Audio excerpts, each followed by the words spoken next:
በስመ አብ ወወልድ ወመንፈስ ቅዱስ አሐዱ አምላክ አሜን። ውድ የአትሮኖስ ሚዲያ ቤተሰቦቻችን እንደምን አላችሁ? የሰኔ ወር ስንክሳርና ግጻዌን አብራችሁን ተከታተሉ። አትሮኖስ ሚዲያን በዩቲዩብ ቻናል ሰብስክራይብ በማድረግ ምርጥ ቤተሰባችን ይሁኑ። ይህንን ቅዱስ ቃል ዓለም ሁሉ እንዲሰማው ለወዳጅ ዘመዶ ያጋሩልን። ሰኔ 2 መጀመሪያው የሐዋርያው የቅዱስ ጳውሎስ መልእክት ወደ ቆሮንቶስ ሰዎች። ነቢያትም ቃላቸው ለቤተ ክርስቲያን ይታወቅ ዘንድ 2 ወይም 3 ሆነው ይናገሩ። ተቀምጦ ሳለ ምስጢር የተገለጠለት ቢኖር ፊተኛው ዝም ይበል። ሁሉ እንዲማር ሁሉም ደስ እንዲለው እንዲጸናም ሁላችሁ እያንዳንዳችሁ ትንቢት ልትናገሩ ትችላላችሁና የነቢያት ሀብት ለነቢያት ይሰጣልና። በቅዱሳን ጉባኤ ሁሉ እንደሚደረግ እግዚአብሔር የሰላም አምላክ እንጂ የሁከት አምላክ አይደለምና።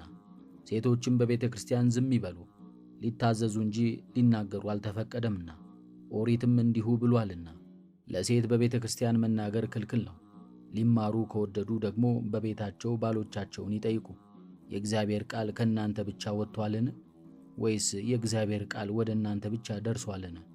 ራሱን እንደ ነቢይ አድርጎ ወይንም መንፈስ ቅዱስ እንዳደረበት አድርጎ የሚቆጥር ቢኖር የእግዚአብሔር ትእዛዝ ነውና ይህን የጻፍኩላችሁን ይወቅ። ነገር ግን ይህን የማያውቅ ቢኖር እግዚአብሔርን አያውቀውም። አሁንም ወንድሞቻችን ሆይ ትንቢትን ለመናገር ቅኑ፣ በቋንቋ የሚናገረውንም አትከልክሉት። ነገር ግን ሁሉን በአግባብና በሥርዓት አድርጉ። የጌታችን ወንድም የሐዋርያው የቅዱስ ያዕቆብ መልእክት። ወንድሞቻችን ሆይ ከሁሉ አስቀድሞ በሰማይም ቢሆን በምድርም ቢሆን በሌላ መሐላም ቢሆን በምንም ፈጽሞ አትማሉ። ነገር ግን ከፍርድ በታች እንዳትወድቁ ነገራችሁ አዎን ቢሆን አዎን ይሁን፣ አይደለም ቢሆንም አይደለም ይሁን። ስለ ጻድቅ ጸሎት ከእናንተ የሚያዝን ቢኖር ይጸልይ፣ ደስ የሚለውም ቢኖር ይዘምር። ከእናንተ የታመመ ሰው ቢኖር በቤተ ክርስቲያን ያሉ ቀሳውስትን ይጥራና ይጸልዩለት፣ በጌታችን በኢየሱስ ክርስቶስ ስም የተጸለየበትንም ዘይት ይቀቡት። የሃይማኖት ጸሎትም ድዌውን ይፈውሰዋል፣ እግዚአብሔርም ያስነሣዋል። ኀጢአትንም ሰርቶ እንደሆነ ይሰረይለታል። እርስ በርሳችሁ ኀጢአታችሁን ተናዘዙ፣ እንድትድኑም ለወንድሞቻችሁ ጸልዩ። የጻድቅ ሰው ጸሎቱ ብዙ ትረዳለች፣ ግዳጅም ትፈጽማለች። ኤልያስ እንደኛ ሰው ነበረ፣ እንደምንታመምም ይታመም ነበር። ዝናብ እንዳይዘንብም ጸሎትን ጸለየ። 3 ዓመት ከ6 ወርም በምድር ላይ አልዘነበም። ዳግመኛም ጸለየ፣ ሰማይም ዝናቡን ሰጠ፣ ምድርም ፍሬዋን አበቀለች። ወንድሞቻችን ሆይ ከእናንተ ከጽድቅ የተነሣ ቢኖር ከኀጢአቱ የመለሰውም ቢኖር ኀጢአተኛውን ከተሳሳተበት መንገድ የሚመልሰው ራሱን ከሞት እንዳዳነ ብዙ ኀጢአትንም እንዳስተሰረየ ይወቅ። የሐዋርያት ሥራ። እርሱ ከመምጣቱ አስቀድሞ ዮሐንስ ለእስራኤል ሕዝብ ሁሉ የንስሐ ጥምቀትን ሰበከላቸው። ዮሐንስም መልእክቱን ሲፈጽም እንዲህ አላቸው፣ እኔን ለምን ትጠራጠሩኛላችሁ? እርሱን አይደለሁም። የጫማውን ማዘቢያ ከእግሩ ልፈታ የማይገባኝ ከኔ በኋላ እነሆ ይመጣል። እናንተ ከአብርሃም ወገን የተወለዳችሁ ወንድሞቻችን፣ እግዚአብሔርንም የምትፈሩ ይህ የሕይወት ቃል ለእናንተ ተልኳል። በኢየሩሳሌም የሚኖሩና አለቆቻቸው ግን እርሱን አላወቁም። የነቢያት መጻሕፍትንም በየሰንበቱ ሁሉ ሲያነቡ አላስተዋሉትም። ነገር ግን ይሙት በቃ ፈረዱበት፣ ስለ እርሱ የተጻፈውንም ሁሉ ፈጸሙበት። ለሞትም የሚያበቃ ምንም በደል ባላገኙበት ጊዜ እንዲገለው ጲላጦስን ለመኑት። ስለ እርሱም የተጻፈውን ሁሉ ከፈጸሙ በኋላ ከመስቀል አውርደው በመቃብር ቀበሩት። እግዚአብሔር ግን ከሙታን ለይቶ አስነሣው። ከተነሳም በኋላ ከገሊላ ወደ ኢየሩሳሌም አብረውት ለወጡት ብዙ ቀን ተገለጠላቸው። እነርሱም በሕዝብ ዘንድ ምስክሮች ሆኑት። እኛም እግዚአብሔር ለአባቶቻችን ያናገረላቸውን ተስፋ እንነግራችኋለን። በሁለተኛው መዝሙር አንተ ልጄ ነህ፣ እኔ ዛሬ ወለድሁህ እንዳለ ኢየሱስን አስነስቶ ተስፋውን ለእኛ ለልጆቻቸው ፈጽሟል። መፍረስ መበስበስንም እንዳያይ እግዚአብሔር ከሙታን ለይቶ እንዳስነሳው እንዲህ አለ። የታመነውን የዳዊትን ቅዱስ ተስፋ ሰጣችኋለሁ። በሌላ ስፍራም እንዲህ ይላል፣ ጻድቅህን መፍረስ መበስበስን ያይ ዘንድ አትሰጠውም። ዳዊት ግን በዘመኑ ለእግዚአብሔር ትእዛዝ አገልግሏል። እንደ አባቶቹ ሞተ፣ ተቀበረም፣ መፍረስ መበስበስንም አይቷል። ይህ እግዚአብሔር ያስነሳው ግን መፍረስ መበስበስን አላየም። እንግዲህ ወንድሞቻችን በእርሱ ኃጢአታችሁ እንደሚሰረይላችሁ ተስፋ የሰጣችሁን እወቁ። ከሁሉም ይልቅ በሙሴ ሕግ መጽደቅ የተሳናችሁ ናችሁ፣ በእርሱ ግን ያመነ ሁሉ ይጸድቃል። እንግዲህ እንዲህ የሚለው የነቢያት ቃል እንዳይደርስባችሁ ተጠንቀቁ። እነሆ እናንተ የምታቃልሉ እዩ፣ ተደነቁም፣ ያለዚያ ግን ትጠፋላችሁ።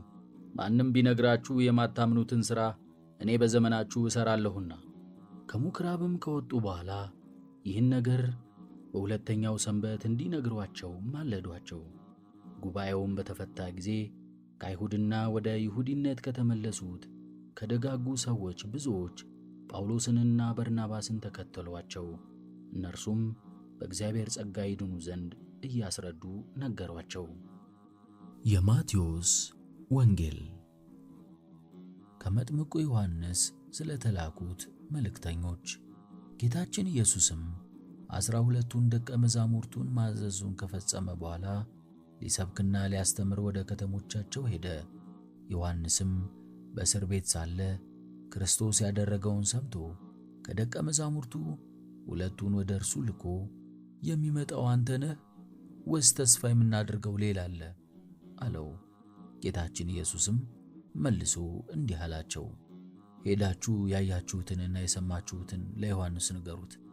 ዕውሮች ያያሉ፣ አንካሶችም ይሄዳሉ፣ ለምጻሞችም ይነጻሉ፣ ደንቆሮዎችም ይሰማሉ፣ ሙታንም ይነሳሉ፣ ለድሆችም ወንጌል ይሰበካል። በእኔም የማይሰናከል ሁሉ ብፁዕ ነው።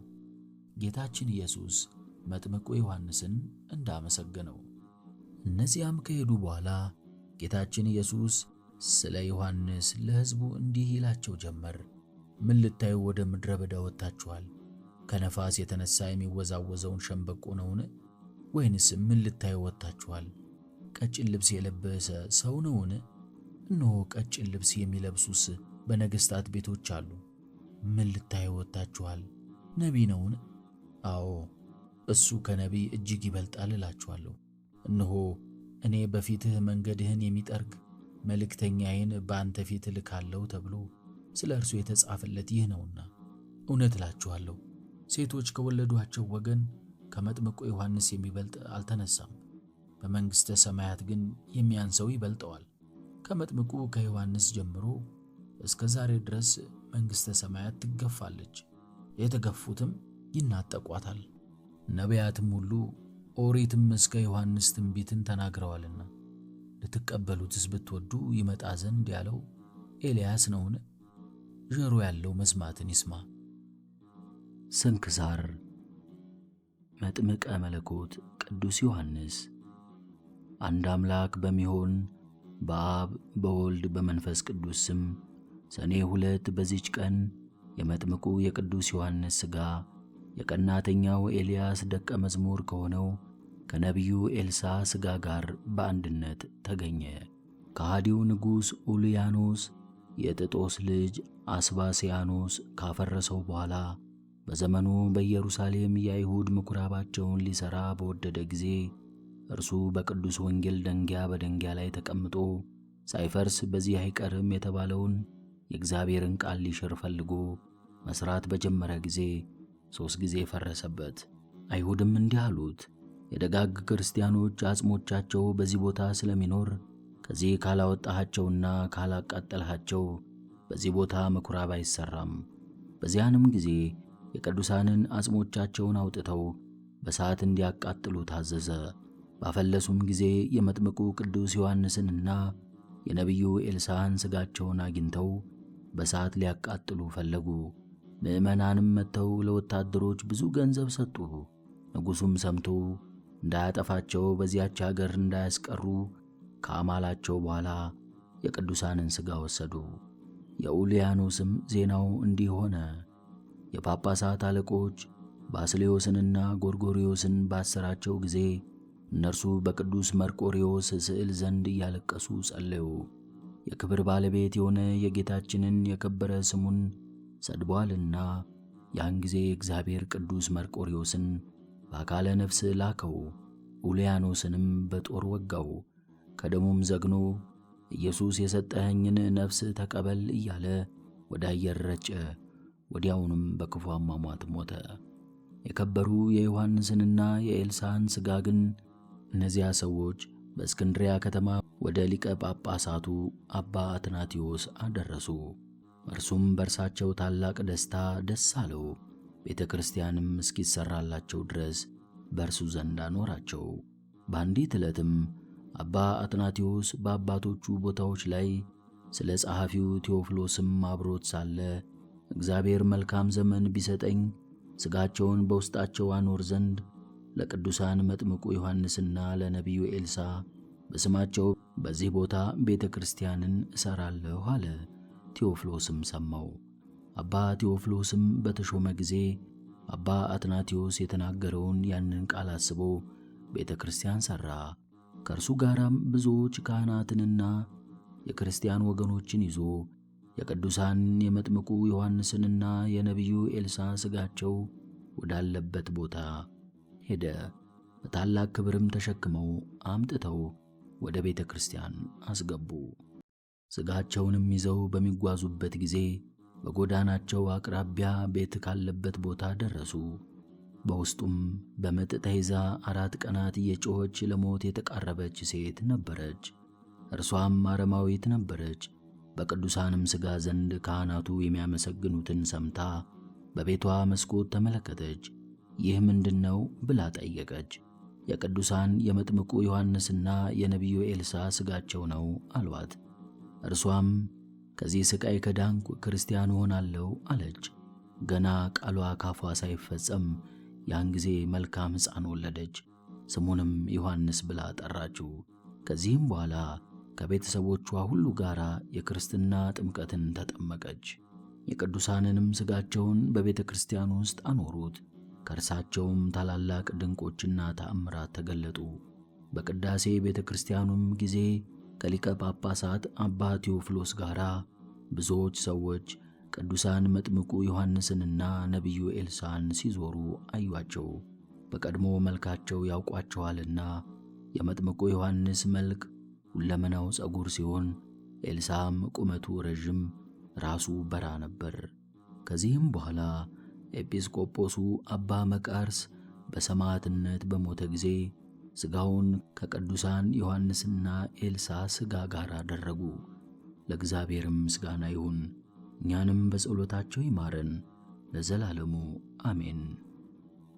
ቄርሎስ አክሌጤስና የኢትዮጵያ መነኮስ ቀውስጦስ። በዚህችም ዕለት የቄርሎስ የአክሌጤስና የኢትዮጵያ መነኮስ የቀውስጦስ መታሰቢያቸው ነው። እግዚአብሔር በጸሎታቸው ይማረን ለዘላለሙ አሜን።